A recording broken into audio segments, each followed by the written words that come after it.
اعوذ باللہ من الشیطان الرجیم بسم اللہ الرحمن الرحیم افمن شرح اللہ صدره للاسلام فهو على نور من ربه فویل للقاسیات قلوبهم من ذکر اللہ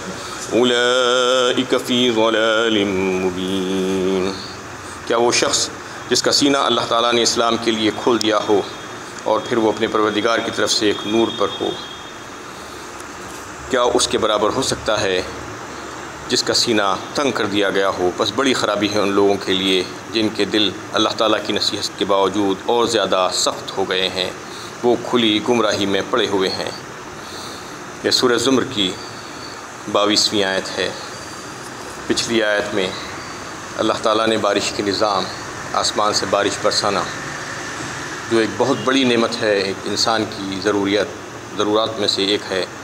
کہ اس کے بغیر انسان ایک دن بھی زندہ نہیں رہ سکتا۔ اس کے پینے کے لیے، اس کے استعمال کے لیے، اس کے برتنے کے لیے، نہانے دھونے کے لیے انسان اس سے مستغنی نہیں ہے۔ نہ صرف وہ نعمت عطا فرمائی بلکہ اس کو محفوظ کرنے کا جو انتظام کرنا تھا وہ بھی اللہ تعالیٰ نے خود ہی کر دیا۔ وہ آبپاشی کے نظام کو اللہ تعالیٰ نے سورہ مومنون 18ویں پارے میں جو ہے کچھ اس طریقے سے بیان کیا تھا کہ وَأَنزَلْنَا مِنَ السَّمَاءِ مَاءً بِقَدْرٍ فَأَسْكَنَّاهُ فِي الْأَرْضِ وَإِنَّا عَلَىٰ ذَهَابٍ بِهِ لَقَادِرُونَ۔ یہ کہہ دیا گیا کہ آسمان سے ہم پانی برساتے ہیں ایک اندازے کے مطابق، یعنی بغیر اندازے کے نہیں۔ اگر بغیر اندازے کے مسلسل بارش ہوتے رہے تو اس کا کیا حال ہوگا آپ کو اندازہ ہے۔ اس لیے اللہ تعالیٰ ایک اندازے کے مطابق ہی عام طور پر برساتے ہیں، اور پھر اس کے لیے اللہ تعالیٰ فرماتے ہیں کہ ہم اس کو زمین پر رکھ دیتے ہیں، زمین میں جو ہے رکھنے کا انتظام بھی ہم ہی کرتے ہیں اس کو مختلف ذرائعوں سے، جیسا کہ کل تفصیل کے ساتھ آپ کے سامنے بات آئی تھی کہ کس طریقے سے اللہ تعالیٰ بارش کے پانی کو محفوظ کرتے ہیں انسانوں کی ضروریات کے لیے کی تکمیل کے سلسلے میں۔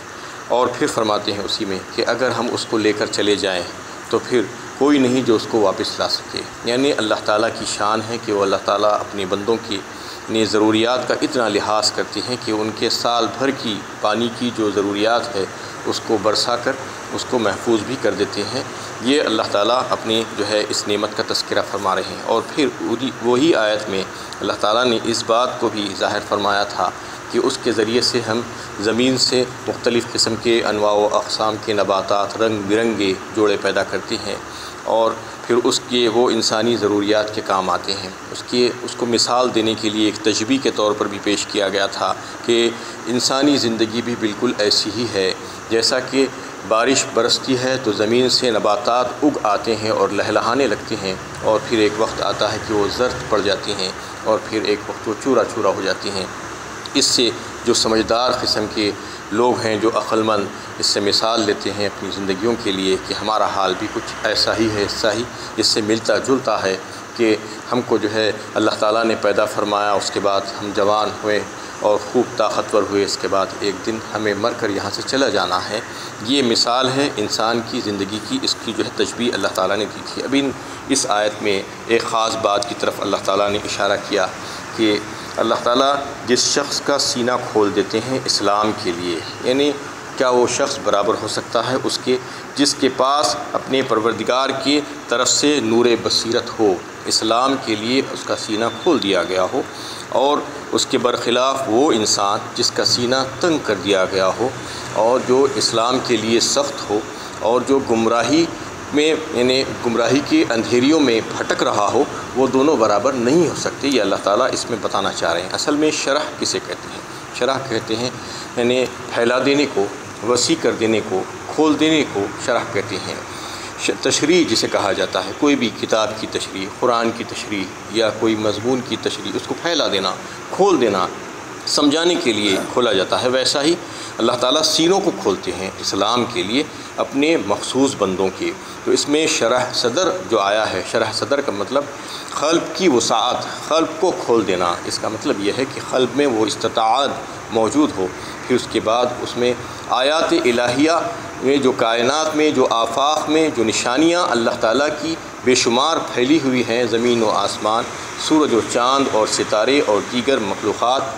اس کو دیکھنا اور پھر اپنی ذات کی طرف نظر ڈالنا، انفس کی طرف کہ میری پیدائش کیسی ہوئی ہے، یہ تمام چیزوں پر جو غور و فکر کر کے نصیحت حاصل کرنے لگتا ہے اور عبرت حاصل کرنے لگتا ہے انسان، جب اس کا سینہ کھل جاتا ہے۔ حضرت عبداللہ ابن مسعود رضی اللہ تعالیٰ عنہ نے اس حدیث کو روایت کیا ہے کہ فرمایا نبی صلی اللہ علیہ وسلم نے جب آپ صلی اللہ علیہ وسلم یہ آیت کی تلاوت فرمائے، افمن شرح اللہ صدرہ للاسلام فہو علی نور من ربی، تو صحابہ کرام نے پوچھا کہ یا رسول اللہ اس کا مطلب کیا ہے؟ تو آپ صلی اللہ علیہ وسلم نے فرمایا کہ جس کے لیے اللہ تعالیٰ ایمان نور اس کے دل میں داخل کر دیتے ہیں، شرح صدر کر دیتے ہیں اس کے لیے، تو اس کا مطلب یہ ہوتا ہے کہ اس کا سینہ وسیع ہو جاتا ہے، اور پھر اس کا سینہ وسیع ہونے کی وجہ سے یہ ہوتا ہے کہ احکام الہیہ کو سمجھنے میں اس کو آسانی ہو جاتی ہے اور اس پر عمل کرنا اس کے لیے آسان ہو جاتا ہے۔ یہ اس کا فائدہ ہوتا ہے، احکام الہیہ جو اللہ تعالیٰ دیتے ہیں وہ بڑی آسانی کے ساتھ سمجھ سکتا ہے اور پھر اس پر عمل کرنا بھی اس کے لیے آسان ہو جاتا ہے۔ اس پر صحابہ کرام نے پوچھا کہ یا رسول اللہ اس کی کیا علامتیں ہیں؟ تو 3 علامتیں اللہ کے نبی صلی اللہ علیہ وسلم نے بتائی کہ جس کا شرح صدر ہو جائے تو اس کے پاس یہ 3 علامتیں موجود ہوتی ہیں۔ سب سے پہلی علامت آپ صلی اللہ علیہ وسلم نے جو بتائی کہ اس کے لیے یہ ہوتا ہے کہ دارالخلود، جو آخرت والا، جو ہمیشگی والا جو گھر ہے، اس کی طرف وہ راغب ہو جاتا ہے اور مائل ہو جاتا ہے۔ سب سے پہلی چیز یعنی آخرت والے گھر کی طرف راغب اور مائل ہوتا اور متوجہ ہو جاتا ہے۔ اور دارالغرور جو دنیا کو کہتے ہیں، دنیاوی زندگی، دنیا کی زیب و زینت، اس کی چمک دمک جو فانی ہے، اس سے اپنے آپ کو علیحدہ کرنا شروع کر دیتا ہے، اس میں زیادہ دل نہیں لگاتا۔ اور تیسری پہچان اور علامت اس کی یہ ہوتی ہے کہ موت کے آنے سے پہلے موت کی تیاری کرنے لگ جاتا ہے۔ یہ 3 علامتیں اس میں پائی جاتی ہیں اگر اس کا شرح صدر ہو جائے۔ الم نشرح لک صدرک، اللہ کے نبی صلی اللہ علیہ وسلم کے لیے اللہ تعالیٰ نے یہ فرمایا تھا، کیا ہم نے تمہارا سینہ نہیں کھول دیا؟ سب سے پہلے اللہ کے نبی صلی اللہ علیہ وسلم کا سینہ کھولا گیا تھا اور اس کو وسیع کیا گیا تھا اور اس میں ساری باتیں ڈال دی گئی تھیں اسلام کے متعلق، اور تمام حق جو ہے اس میں رکھ دیا گیا تھا۔ تو اس لیے جو ہے سب سے پہلے تو آپ کا شرح صدر کیا، اس کے بعد پھر امت کے مختلف لوگوں کا شرح صدر اللہ تعالیٰ کرتے رہتے ہیں۔ اس میں جو بات بتائی ہے اور اس کو سورہ انعام میں بھی 8ویں بارے میں اللہ تعالیٰ نے اور مزید تشریح فرمائی، فَمَن يُرِدِ اللَّهُ أَن يَهْدِيَهُ يَشْرَحْ صَدْرَهُ لِلْإِسْلَامِ، جس کے لیے اللہ تعالیٰ چاہتے ہیں کہ اس کو ہدایت پر لا دیں اور صحیح راستے کی طرف اس کی رہنمائی کر دیں، تو پھر اس کا شرح صدر کر دیتے ہیں، اس کے سینے کو اللہ تعالیٰ کھول دیتے ہیں اسلام کے لیے۔ فَمَن يُرِدِ اللَّهُ أن يهديه يشرح صدره للإسلام ومن يريد أن يضلله يجعل صدره ضيقا حرجا كأنما يصعد في السماء۔ پھر اس کے برخلاف جس کو گمراہ رکھ دینا چاہتے ہیں، بے راہ رکھ دینا چاہتے ہیں، اس کو اس کے سینے کو ایسا تنگ کر دیتے ہیں گویا کہ وہ آسمان پر چڑھنے کی کوشش کر رہا ہو۔ ایک مثال کے ذریعے سے اللہ تعالیٰ نے سمجھایا، یعنی اونچائی پر جب انسان چڑھنے کی کوشش کرتا ہے تو اس کو کتنی تکلیف ہوتی ہے۔ پہاڑ پر چڑھ کے دیکھیے آپ، ایک چھوٹے سے کتنی تکلیف ہوتی ہے، سانس پھولنے لگتا ہے، اور زیادہ اوپر جائیں گے تو آکسیجن کم ہوتی جائے گی، آپ کو مزید تکلیف ہوتی جائے گی۔ تو آسمان پر چڑھنے کے لیے جتنی تکلیف ہوتی ہے، ویسا اس کے لیے جو ہے اسلام میں آنا اور حق کی بات کو سمجھنا مشکل ہو جاتا ہے، اور جس کے لیے شرح صدر ہو جاتا ہے اس کو حق بات، سچ بات، اچھی بات، درست بات بڑی آسانی کے ساتھ سمجھ میں آ جاتی ہے۔ اس میں جو 2 باتیں بتائی گئی ہے کہ ایک تو وہ جس کے لیے شرح صدر ہوتا ہے اس کے لیے حق بات سمجھنا آسان اور صحیح اور سچی بات سمجھنا آسان، اسلام کی حقانیت کو وہ سمجھ جاتا ہے اور اس کو قبول بھی کر لیتا ہے۔ اس کے برخلاف جو ہوتا ہے، جو بدبختی پہ اتر آتا ہے، اس کے دل کو اللہ تعالیٰ تنگ کر دیتے ہیں، بے راہ رکھ دیتے ہیں، اور جیسا کہ وہ آسمان پر چڑھنے کی کوشش کرتا ہے۔ کذالک یجعل اللہ الرجس علی الذین لا یؤمنون، پھر اللہ تعالیٰ خود فرماتے ہیں کہ اسی طریقے سے ہم گندگی اور پلیدی کو ڈال دیتے ہیں ان لوگوں کے اوپر جو ایمان نہیں لاتے، جو اچھی بات کو سمجھنا نہیں چاہتے، انہیں شیطان کا تسلط ان کے اوپر ہو جاتا ہے اور گندگی اور پلیدی ان کے اوپر آ جاتی ہے۔ یہ ان کے لیے ہے۔ اس میں جو بتایا گیا ہے کہ دوسرے قسم کا جو انسان ہوتا ہے اس کے لیے اللہ تعالیٰ دل کو اس کے تنگ کر دیتے ہیں۔ اس کا کیا مطلب ہے؟ یعنی حق کے سامنے آنے کے باوجود، دلائل کے ہونے کے باوجود اگر کوئی اس کو ٹھکراتا ہے، اس سے منہ موڑتا ہے، اس سے اعراض کرتا ہے، تو پھر اس کے راستے بند ہو جاتے ہیں۔ ایسا ہی ہوتا ہے۔ اللہ تعالیٰ خود بخود کسی بندے پر ظلم نہیں کرتے، اس کو بے راہ رکھنا نہیں چاہتے۔ اللہ تعالیٰ تو چاہتے ہیں کہ وہ ہدایت یافتہ ہو جائے، لیکن کچھ تو آگے بڑھے، کچھ تو تمنا کرے، کچھ تو اللہ تعالیٰ سے مانگے، تو پھر اللہ تعالیٰ اس کو مزید دیتے ہیں، مزید ہدایت کے راستوں پر لا دیتے ہیں، اس کا شرح صدر کر دیتے ہیں۔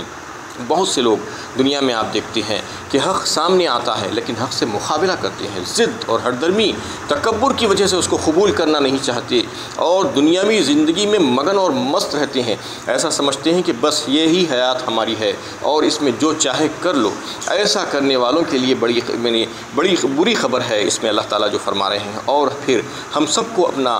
جائزہ لینا چاہیے کہ شرح صدر کے معاملے میں ہمارا کیا معاملہ ہے، ہم کہاں تک اس میں پورے اتر رہے ہیں۔ یہ تینوں علامتیں اللہ کے نبی صلی اللہ علیہ وسلم نے ہمیں جو بتائی ہے کہ وہ حدیث کے ذریعے سے ہمارے سامنے جو آئی ہے کہ کیا ہم واقعے میں آخرت کے گھر کے لیے جو ہے کوشش کر رہے ہیں، اس سے جو ہے ہمارا لگاؤ ہے، کیا اس کے طرف ہم مائل ہیں، اور کیا واقعے میں ہم دنیا کی جو زندگی ہے، یہ دھوکے کی جو زندگی، اس کے بارے میں ہمارا کیا خیال ہے، اور موت کو ہم کتنا یاد کرتے ہیں۔ اگر ہم واقعی میں جو ہے سینے پر ہاتھ رکھ کے سوچیں اور جائزہ لیں تو پتہ چلے گا کہ ہم تو آخرت کے گھر کو بھلا ہی بیٹھے ہیں اور موت کو تو شاید ہی یاد کرتے ہوں گے۔ یعنی مہینوں سالوں ہو جاتے، کوئی مر کر چلا جاتا ہے، قبرستان میں جا کر بھی کھڑے ہو کر دنیا ہی کی باتیں کرتے ہیں، وہاں پر بھی ہمیں موت یاد نہیں آ رہی، پھر آخر کب یاد آئے گی ہمیں موت؟ تو اللہ کے نبی صلی اللہ علیہ وسلم نے فرمایا تھا کہ موت کو یاد کرو زیادہ سے زیادہ، جو لذتوں کو کاٹنے والی ہے تمہاری اس کو یاد کرو، اور پھر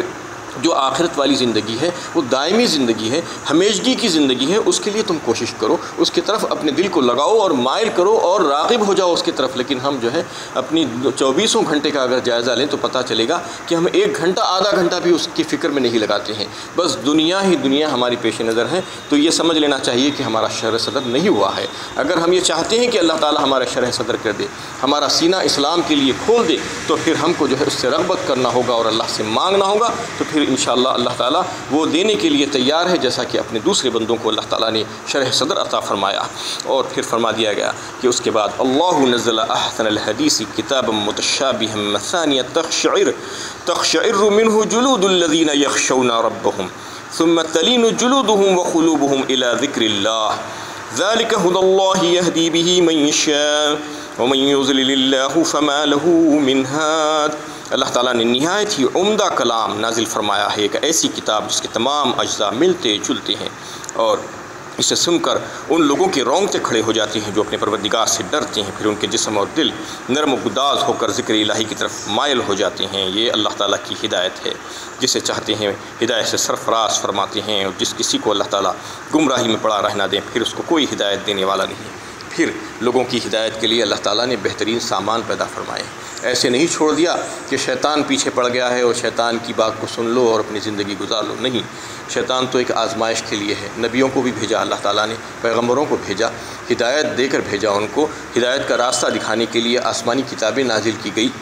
اس میں جو ہے ہدایت ہے سراسر۔ اور پھر انہیں امت محمدیہ کے لیے اللہ تعالیٰ نے جو سب سے بڑا احسان کیا، انتہائی بہترین اور عمدہ کلام قرآن مجید جسے کہا جاتا ہے، احسن الحدیث کہا یہاں پر، اس کو اللہ تعالیٰ نے بھیجا، یہ ہدایت کا کلام۔ اور اس کی خصوصیت اللہ تعالیٰ نے جو بتائی کہ ملتا جلتا مطلب اس سے پہلے کی جو آسمانی کتابیں نازل ہوئی تھی اس میں بھی ایسا ہی ملتا جلتا کلام تھا، اسی سے متعلق باتیں تھیں، اس کی پیشین گوئیاں بھی تھیں، اور پھر یہ کلام میں جو ہے جو فصاحت اور بلاغت اور جو صحت اور جو معنی کے اعتبار سے جو آیتیں ایک دوسرے سے ملتی جلتی ہیں، وہ جو ہے اس کا تذکرہ آ رہا ہے، اس میں کر رہے ہیں اللہ تعالیٰ کہ ملتے جلتے ہیں، ایک دوسرے سے ٹکراتے ہوئے نہیں ہیں، ایک آیت دوسری آیت کے خلاف نہیں جاتی، بلکہ ایک آیت دوسری آیت کی تفسیر بیان کرتی ہے، اور ایک آیت سے دوسری آیت کا ربط ہے، ایک سورت سے دوسری سورت کا ربط ہے، یہ تمام چیزیں اس میں ہیں۔ اور پھر مثانیہ تقشعر منہ، اس کے ذریعے سے جو ہے یعنی یہ ہوتا ہے کہ اس میں بار بار بھی آنے والی دہرائے جانے والی آیتیں ہیں، اور ایک اس کی جو ہے صفت اللہ تعالیٰ نے بیان کی کہ بار بار جو ہے ایسے مضامین کو اللہ تعالیٰ کھول کر بیان کرتے ہیں تاکہ لوگوں کے دلوں میں بات آ جائے اور بیٹھ جائے، یعنی جو ہے قصص بیان کیے جاتے ہیں، واقعات بیان کیے جاتے ہیں، ذکر اور نصیحت کی باتیں بیان کی جاتی ہیں، احکامات بیان کیے جاتے ہیں، بار بار مختلف انداز میں اللہ تعالیٰ لوگوں کو دلوں میں جو ہے بٹھانے کے انداز میں، دل نشین انداز میں اس کو بیان کرتے ہیں۔ اور اس کے پڑھنے والے کے لیے کیا ہے، اللہ تعالیٰ فرماتے ہیں کہ اس کے بدن کے رونگٹے کھڑے ہو جاتے ہیں جو اس کو پڑھتا ہے، یعنی خلوص دل کے ساتھ جو پڑھتا ہے، سمجھ کر جو پڑھتا ہے، اور اس کو اللہ کا کلام سمجھ کر جو پڑھتا ہے تو پھر اس کا حال یہ ہو جاتا ہے، یعنی وہ یہ سمجھتا ہے کہ یہ اللہ کی رحمت ہے، اور پھر اس کے اوپر اللہ کی رحمت نازل ہوتی ہے اور اس کا لطف و کرم نازل ہو جاتا ہے، اور پھر جو ہے اس کے دل جو ہے نرم اور گداز ہو جاتے ہیں، اور پھر اس کے ذریعے سے وہ ذکر الہی میں مصروف ہو جاتا ہے۔ اور اولیاء اللہ کی یہی صفت تھی کہ اللہ کے کلام کو پڑھتے تھے تو ان کے دل خشیت الہی سے اور خوف سے لرز جاتے تھے، کانپ جاتے تھے، اور ان کے آنکھوں سے آنسو روا ہو جاتے تھے، اور پھر ان کے دل اس سے جو ہے اطمینان حاصل کرتے تھے۔ الذین آمنوا وتطمئن قلوبهم بذکر اللہ، الا بذکر اللہ تطمئن القلوب۔ سورہ رعد پارہ 13 میں اللہ تعالیٰ نے فرما دیا کہ یہی ایک کلام ہے جس کے ذریعے سے اطمینان قلب حاصل ہو سکتا ہے۔ کوئی اگر یہ چاہتا ہے کہ اسے سکون اور اطمینان مل جائے تو اسے چاہیے کہ فوراً اللہ کا کلام لے کر بیٹھ جائے، اس کو پڑھنا شروع کر دے، اسی میں اطمینان قلب ہے، دوسری کسی چیز میں اطمینان قلب اور سکون نہیں مل سکتا۔ تو یہ اولیاء اللہ کا جو ہے ایسا ہی معاملہ تھا، اس سے اطمینان قلب حاصل کرتے تھے، اور پھر اللہ تعالیٰ کی کبریائی اور عظمت کی وجہ سے قرآن پڑھنے والوں کے دلوں پر جو اثر ہوتا ہے اس کی وجہ سے یہ ہوتا ہے کہ ان کے بدن کے اوپر کے بال کھڑے ہو جاتے ہیں، ان کے خوف کی وجہ سے اور ہیبت کی وجہ سے، اور جب اللہ تعالیٰ کی جو ہے انہیں عذاب کی اور وعیدیں اس میں جو ہے آتی ہیں تو وہ ڈر جاتے ہیں اور لرز جاتے ہیں، اور اللہ تعالیٰ کی مغفرت اور رحمت کی بات کی جو آیتیں ان کے سامنے آتی ہیں تو پھر ان کے دل نرم ہو جاتے ہیں۔ یہ ان کی کیفیت ہوتی ہے، اللہ تعالیٰ بتا رہے ہیں کہ یہ قرآن کی وجہ سے ہوتا ہے، اللہ کے کلام کو یعنی سمجھ کر پڑھنے والے۔ اس کے برخلاف جو لوگ ہوتے ہیں اس کا بھی جو ہے تذکرہ آئے گا انشاءاللہ کل۔ وآخر دعوانا ان الحمد للہ رب العالمین۔